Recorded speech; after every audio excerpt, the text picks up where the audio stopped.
Tramita aqui na Comissão de Educação um projeto de lei que busca isentar das taxas administrativas nas universidades particulares os alunos que são beneficiários do ProUni, Programa Universidade para Todos, e também do FIES, o Financiamento Estudantil. Em geral, alunos que têm algum grau de carência.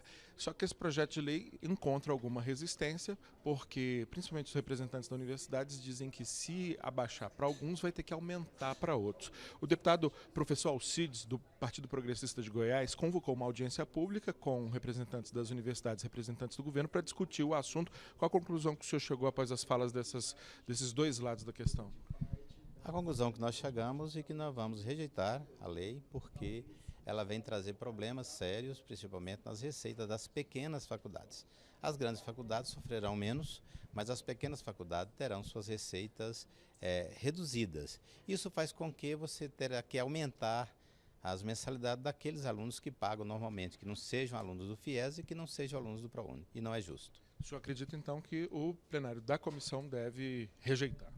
Nós vamos trabalhar para a rejeição, porque, como eu já disse, infelizmente nós vamos trazer problemas para as pequenas instituições. Como nós estamos trabalhando com uma livre economia, vamos deixar que as próprias instituições, no seu âmbito, façam esse trabalho. Perfeito, muito obrigado, deputado professor Alcides. Vamos ouvir aqui o representante das entidades, né? O Bruno Coimbra é assessor jurídico da Associação Brasileira das Mantenedoras de Ensino Superior e falava que o corte estabelecido ali no projeto de lei de isenção para quem tem renda familiar de até 3 salários mínimos é muito alto, né? Quanto que abrange dos atuais alunos dessas universidades particulares se esse corte de 3 salários mínimos for aplicado?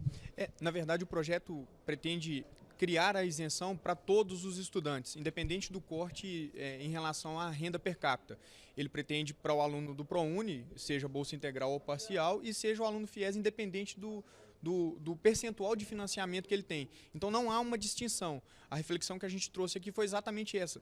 Como é uma política pública, talvez o desejável seria que ela já trouxesse no seu bojo uma distinção, uma definição em relação a qual é o seu público-alvo.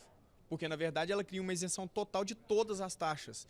Taxas em relação a qualquer evento que a instituição, taxas extraordinárias, por exemplo, um aluno que precisa repetir uma determinada atividade. Isso é um custo específico daquele estudante.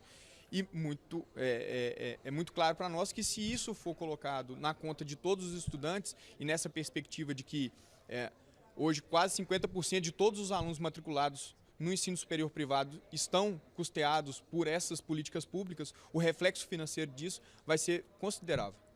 Perfeito, muitíssimo obrigado, Thiago. Bruno, vamos ver o Thiago Leitão, que veio representando o governo. O Thiago, eu vou pedir só para você chegar um pouquinho para cá, Thiago.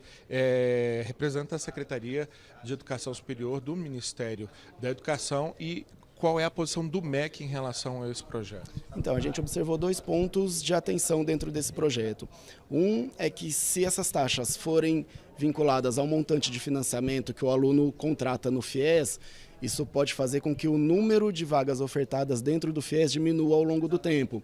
Então, como as vagas são definidas pelo montante de aporte do Tesouro Nacional, se cada aluno buscar um pouquinho a mais dentro desse montante, né, nós vamos atender menos estudantes lá na ponta. Então, um ponto de atenção é esse, é saber se a gente aumenta o montante de empréstimo dentro do FIES e atende menos gente, ou se a gente atende mais gente com um montante um pouco reduzido, né, sem contar essas taxas. Trocando em miúdos, então, alguém paga essa conta, e aí no fim das contas pode ser que você tenha menos alunos atendidos. Agora deixa eu fazer uma pergunta.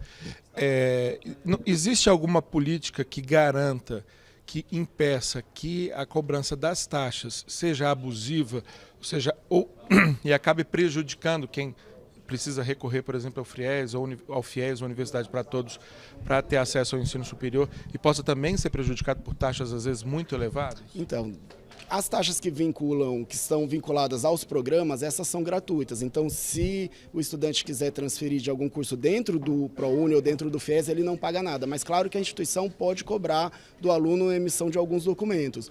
O que a gente tem é o recebimento de algumas denúncias, né, que podem existir.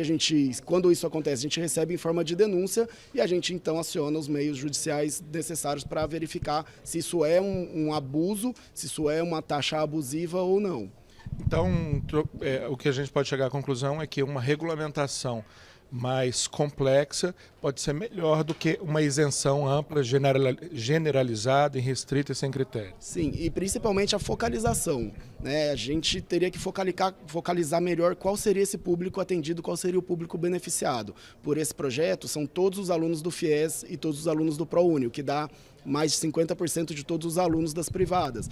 Se a gente pegar a regra do FIES e do ProUni, de até 1,5 salário mínimo per capita, isso dá 90% da sociedade. Então, uma focalização seria melhor para esse projeto, sim. Em resumo, o projeto, como está, é melhor a rejeição, mas ele pode ser aprimorado e aí se tornar aceitável para o Ministério da Educação. Exato, exato. O Ministério da Educação entende que, como está, ele não trará muitos benefícios para os programas e ainda tem esses pontos de atenção que a gente acabou de citar aqui, então ele realmente precisa ser um pouco aprimorado, sim. Perfeito. A princípio, o relator da matéria já se manifestou contrário ao projeto como está. A gente aguarda aí a apresentação do parecer para saber se ele vai ser realmente pela rejeição ou se mudanças podem ser feitas. Eu lembro a você que o relator ele tem uma palavra, digamos assim, privilegiada, mas se algum outro parlamentar da comissão discordar do voto do relator, pode apresentar um voto em separado, um relatório paralelo, digamos assim, e aí esse relatório com as mudanças será aprovado pela comissão. Há uma discussão enorme, aí, um debate a respeito do projeto, a possibilidade de um pedido de vista para que os parlamentares que não se sintam contemplados por um determinado relatório, um determinado parecer, possam elaborar o seu próprio parecer a respeito desse assunto, e a gente vai estar acompanhando essa discussão aqui. Afinal de contas, ela mexe principalmente com o bolso de quem está estudando, buscando uma formação para uma inserção adequada no mercado de trabalho. Por isso, a gente promete levar até você novidades sobre esse assunto assim que ele avançar aqui na Comissão de Educação e saindo daqui, provavelmente também para a Comissão de Finanças e Tributação e para a Comissão de Constituição e Justiça.